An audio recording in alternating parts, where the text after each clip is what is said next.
I'm not sure who's having more fun with this new Norse team, the fans or the designers, because they're back at it with another announcement of a new star player for the upcoming Norse team for Blood Bowl. Let's check it out.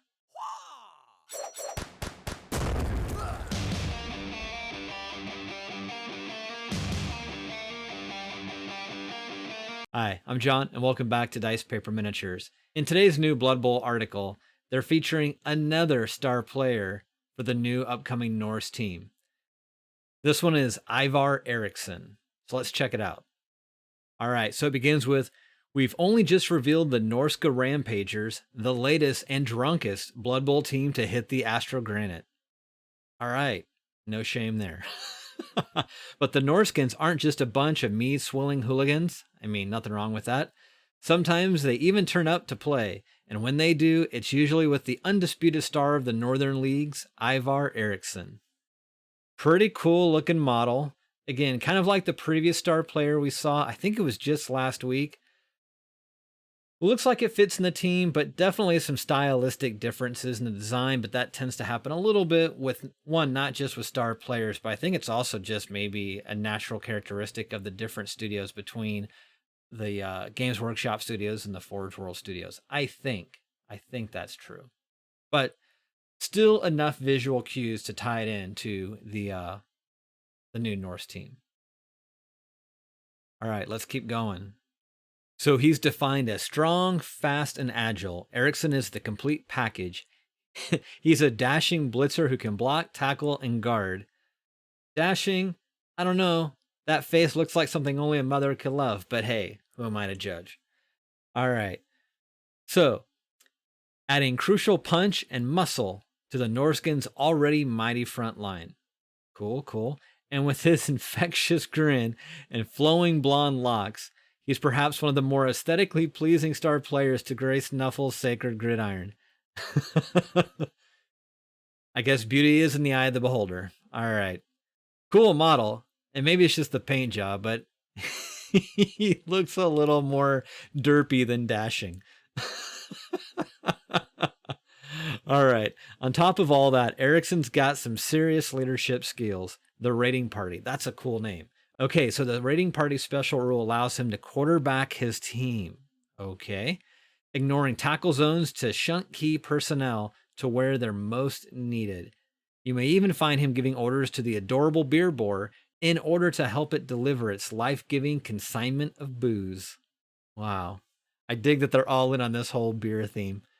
Okay, so Raiding Party. Once per drive, whenever Ivar begins his activation, he may choose one open player on his team within 5 squares. The chosen player may immediately move 1 square, ignoring tackle zones, though they must end this move marking an opposition player. Wow, that seems really interesting. It may have some niche use, but I dig it. Okay, so it says Ivar Eriksson will be released soon from Forge World as a star player for all Old World Classic teams. Nice. All right, you'll find a spotlight on him along with his rules and the rest of the Norse team in this next issue of Spike Journal. Dig it. Okay, so that should be, I mean, it could still be in April. It might be May. There's more to come from Blood Bowl over the next few weeks. Dig it. All right, so I mean, I think it's a cool looking model. Again, if I wanted to pick on some of the design aesthetics, the face, it might just be the way it's painted. And nothing against the painter. The rest of the model looks fine. It's just, faces are kind of hard to render, to be fair. And I think the side profile looks pretty cool as opposed to the straight on wonky grin.